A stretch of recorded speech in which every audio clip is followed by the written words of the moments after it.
Shalom Bapak Ibu yang dikasihi oleh Tuhan. Senang bisa kembali berjumpa untuk bersama berdoa, untuk bersama membaca dan merenungkan kebenaran firman Tuhan. Mari sebelum kita bersama membuka, membaca, merenungkan firman Tuhan, saya mengajak kita bersama berdoa. Tuhan yang Maha Baik, terima kasih untuk kesehatan, untuk kesempatan yang Tuhan berikan kepada kami, sehingga saat ini kami boleh kembali berjumpa untuk bersama membaca, merenungkan kebenaran firman-Mu. Kami percaya Tuhan akan menolong kami, sehingga kami dapat mengerti, memahami firman-Mu, dan melakukannya dalam kehidupan kami hari demi hari. Terima kasih ya Tuhan. Dalam nama Tuhan Yesus yang Maha Baik, kami sudah berdoa. Amin. Bapak Ibu yang kasih Tuhan, melanjutkan pembahasan kita dalam renungan pagi yang lalu. Saya ingin kembali mengajak kita membuka Matius 6 ayat yang ke-9. Matius 6 ayat yang ke-9 tertulis demikian. Karena itu berdoalah demikian. Bapa kami yang di sorga, dikuduskanlah nama-Mu. Saya mengajak kita memfokuskan pada frasa, dikuduskanlah nama-Mu. Sampai 9 jawab bacaan kita pada saat ini. Saudara sekalian, seorang sastrawan bernama William Shakespeare dalam karyanya yang sangat terkenal, berjudul Romeo and Juliet, dia menuliskan sebuah dialog seperti ini. Apalah arti sebuah nama? Andai kata kita memberikan nama lain kepada bunga mawar, dia tetap akan berbau wangi. Apalah arti sebuah nama? Kalau kita memberikan nama lain untuk bunga mawar, ia tetap akan berbau wangi. Bapak Ibu, mungkin ada di antara kita yang sepaham, sepakat dengan pernyataan ini.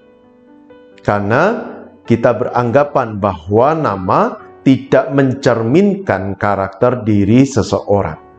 Artinya, nama yang buruk bukan berarti orangnya buruk. Nama yang baik tidak menjamin seseorang punya karakter yang baik.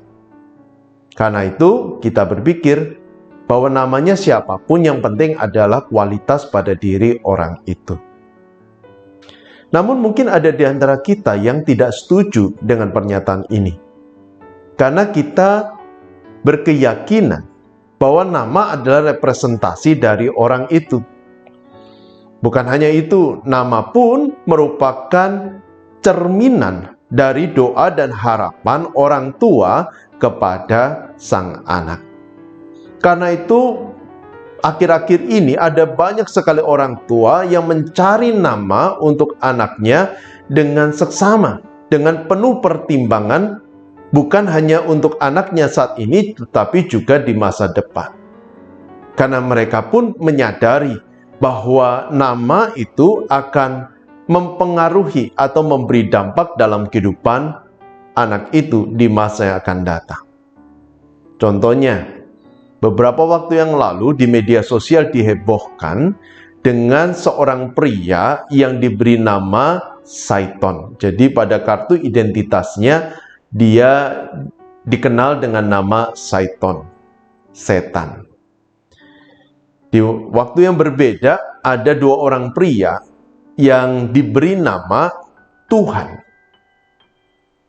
Dan ada seorang wanita yang diberi nama Dita Leni Rafia. Kalau dibaca dengan cepat, maka terdengar Dita Leni Rafia atau diikat dengan tali rafia. Bapak Ibu, nama-nama itu pada saat itu menjadi bahan lelucon di media sosial. Karena itu, orang sekarang mulai berpikir dengan seksama saat memberi nama untuk anak-anak mereka. Tentu orang tua tidak ingin anaknya menjadi bahan lelucon di masa yang akan datang. Jadi Bapak Ibu, nama itu adalah sesuatu yang penting, yang harus dipikirkan dengan seksama. Nama mencerminkan doa, mencerminkan harapan bagi sang anak. Nah, kalau nama seorang anak itu begitu penting sehingga kita sebagai orang tua memikirkan dengan baik, maka nama Tuhan jauh lebih istimewa. Kenapa nama Tuhan jauh lebih istimewa? Ada dua alasan. Yang pertama, karena nama Tuhan bukan hasil pemikiran manusia. Nama Tuhan bukan pemberian manusia, tetapi nama Tuhan bersumber dari Tuhan sendiri. Contoh, di dalam Alkitab, dalam kitab Keluaran pasal 3 dan 4, ketika Tuhan memanggil dan mengutus Musa untuk membebaskan bangsa Israel dari perbudakan di Mesir, Tuhan memperkenalkan dirinya dengan satu nama, yakni Yahweh. Ketika Yusuf mengetahui Maria tunangannya hamil sebelum mereka hidup sebagai suami istri, dan Yusuf berpikir untuk menceraikan Maria secara diam-diam, Allah mengutus seorang malaikat menemui Yusuf dengan sebuah berita bahwa anak dalam kandungan Maria adalah juru selamat. Dan Yusuf memberi nama anak itu Yesus.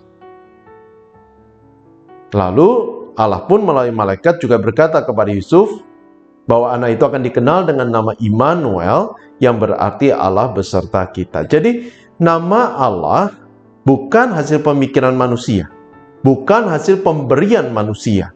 Nama Allah bersumber dari Allah sendiri. Dan yang kedua, kenapa nama Allah istimewa? Karena nama itu mencerminkan sifat dan karyanya dalam hidup kita. Nama Yesus berarti juru selamat. Dan nama Immanuel berarti Allah beserta kita. Jadi Bapak Ibu, nama Tuhan adalah nama yang sangat istimewa. Apalagi kalau kita mengingat bahwa nama itu merupakan representasi dari diri Allah sendiri. Artinya, ketika kita menyebut nama Tuhan, maka itu kita sedang berbicara, bercakap-cakap. Kita sedang menyebut nama Tuhan dalam doa, dalam kehidupan kita. Tidak heran kalau di dalam 10 hukum yang ketiga, Tuhan berfirman kepada bangsa Israel dan kepada kita, agar kita tidak menyebut nama Tuhan dengan sembarangan, dengan sia-sia, tanpa rasa hormat. Mungkin ada di antara kita yang bertanya-tanya, bagaimana sih menyebut nama Tuhan dengan sembarangan itu? Apa sih yang saya boleh lakukan dan tidak boleh lakukan? Bapak Ibu, menyebut nama Tuhan dengan sembarangan, beberapa contohnya misalnya ketika kita menyebut nama Tuhan tanpa disertai dengan rasa hormat. Kita menyebut nama Tuhan sebagai bahan bercandaan, bahan lelucon. Itu berarti kita sudah menyebut nama Tuhan dengan sembarangan. Dalam Imamat 19 ayat 12, Tuhan pun berkata bahwa seorang yang membuat nasar sumpah dengan menyebut nama Tuhan dan dia mengingkari nasarnya, maka dia sudah menyebut nama Tuhan dengan sembarangan. Kita pun juga dianggap menyebut nama Tuhan dengan sembarangan ketika kita mengaku sebagai pengikut Kristus, ketika kita berdoa kepada Tuhan, tetapi kita tidak mentaati firman-Nya. Nah, Bapak Ibu, ketika kita melakukan hal itu, maka kita sedang merendahkan nama Tuhan. Merendahkan nama Tuhan sama dengan kita juga merendahkan diri Tuhan. Karena itu, kita harus menyebut nama Tuhan dengan baik, dengan disertai rasa hormat. Dan ini pun berlaku dalam doa kita. Bapak Ibu, dalam doa Bapa kami, frasa kedua yang Tuhan Yesus ajarkan adalah dikuduskanlah namamu. Dalam bahasa aslinya, kata dikuduskan berarti dikhususkan. Diucapkan dengan rasa hormat. Tidak boleh diucapkan dengan niat main-main. Jadi ketika Tuhan berkata dikuduskanlah namamu, maka kita harus menghormati nama Tuhan. Karena nama itu menjadi representasi dari diri Allah sendiri. Merendahkan nama Tuhan sama dengan merendahkan pribadi Tuhan. Karena itu ketika kita berdoa, kita harus menguduskan nama Tuhan dalam doa kita. Artinya, kita harus berdoa dengan iman, dengan sebuah kesadaran bahwa Allah itu sungguh ada, Allah kita Allah yang hidup, Dia mendengar doa kita, Dia akan memberikan yang terbaik sebagai jawaban doa kita. Kita bukan berdoa pada ruang kosong, tetapi kita berdoa kepada Tuhan yang mendengar doa kita. Kita juga menguduskan nama Tuhan ketika kita memanjatkan doa dengan rasa hormat, tidak untuk bercanda atau dengan niat main-main. Kita juga menguduskan nama Tuhan ketika kita memanjatkan doa dan menyertai dengan ketaatan kepada Tuhan. Nah, Bapak Ibu, Tuhan mendorong kita untuk menguduskan namanya dalam doa kita. Berarti kita harus berdoa dengan rasa hormat, kita tidak boleh berdoa dengan main-main, bercanda. Ketika kita berdoa, kita pun harus menyertai dengan komitmen untuk taat pada firman-Nya. Nah, mungkin ada dari kita berkata, "Loh Pak, bukankah dalam Yohanes 15 Tuhan menyebut kita sebagai sahabat? Makanya saya bercakap-cakap dengan Tuhan seperti layaknya seorang sahabat. Saya bercanda dengan Tuhan juga seperti layaknya saya bercanda dengan sahabat saya." Saudara, pemahaman seperti itu tidak sepenuhnya salah. Tetapi kita perlu memahami, yang pertama, bahwa Allah kita adalah Allah yang punya rasa humor. Bahkan rasa humor yang dimiliki Tuhan, itu rasa humor yang sangat tinggi. Namun, bercanda bukan berarti merendahkan. Kita tetap harus memasukkan rasa hormat dalam setiap humor candaan kita kepada Tuhan. Bukankah itu yang kita lakukan kepada teman kita? Bercanda dengan teman bukan berarti memberi hak kepada kita untuk menghina dia secara fisik, maupun juga menghina dia dalam aspeknya yang lain. Misalnya, kita berkata, "Oh, saya cuma bercanda ketika saya berkata kamu pendek." Padahal kata pendek melukai dia. Bercanda tidak memberi kita hak untuk merendahkan atau menyakiti orang lain. Bercanda tetap harus dilakukan dengan rasa hormat.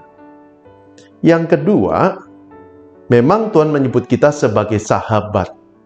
Tetapi sahabat yang sejati tidak akan melecehkan atau merendahkan sahabatnya. Demikian pula dalam relasi dengan Tuhan. Kalau kita menyadari bahwa kita adalah sahabat Tuhan, maka kita harus menghormati Dia, menghargai Dia, bukan merendahkan, apalagi melecehkan Tuhan.